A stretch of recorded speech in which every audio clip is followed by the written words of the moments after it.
Derrick, what do you make of that scene that Marcus just described in the courtroom when Sean Combs heard there was a partial verdict?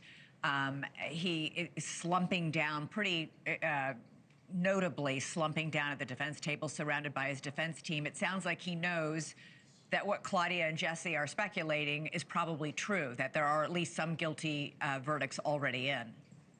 I'd have to agree. I think there's guilty verdicts that come in on those charges. I did have a problem with the RICO case because I thought that was a stretch. But the other charges, I thought they were going to have problems with that. But see, here's the problem also that I also said too.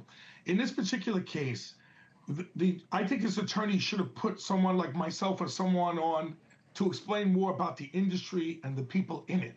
What would you have said? What would you have said, Derrick? Well, yeah, I would have talked more about how transactional it is, the world of hip hop, the women, entertainers, money. Some of these women I consider independent contractors. They go to these events specifically to meet people, to be with people. And it's not always about sex trafficking. It's about them being there, to be seen. So there was a lot more that I think he could have explained to the jury, and they would have got a better idea of how these things work. This whole industry is very different. That wasn't really covered in this particular case by the defense attorney.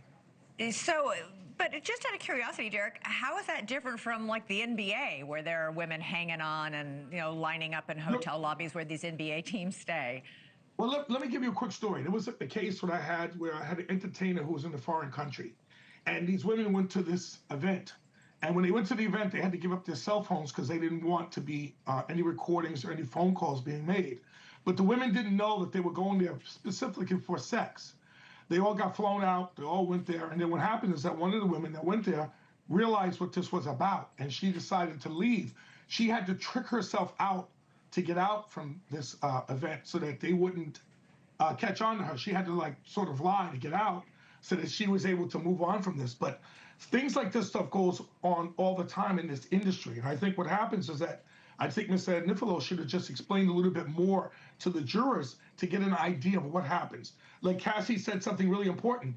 She goes, well, where am I going to go? And they asked her about her involvement. Why didn't you leave? Right. And she said, well, who else is out there? Jay-Z's taken.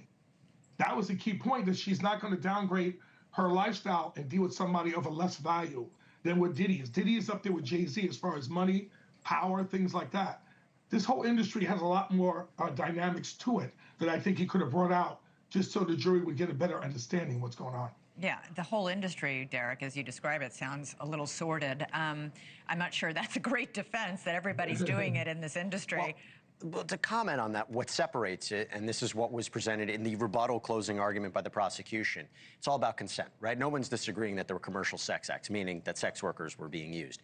So was there consensual? And I think when the prosecutor said, are you really expecting us to believe that Cassie wanted to be urinated on? Are you expecting us to believe that she wanted to be beaten and brought back into a room? Are you expecting us to believe that when you look at Jane's text messages where she's expressing reluctance and doesn't want to be a part of this? Where she explicitly says, this makes me feel disgusting, I don't want to do this. And I have to take a pill and being beaten and do this. Do you really expect this is really consent? That's why in sex trafficking, it's force, which is more easily understandable, fraud or coercion. And they really emphasized the power dynamic. They emphasized that they didn't have really a method to escape. And that's why, again, I think focusing on those 3 individual episodes of sex trafficking is why I believe they're going to convict him of sex trafficking of Cassie. Thank you for watching. Subscribe below and download our NewsNation app right now on your phone, and you will get fact-based, unbiased news for all Americans.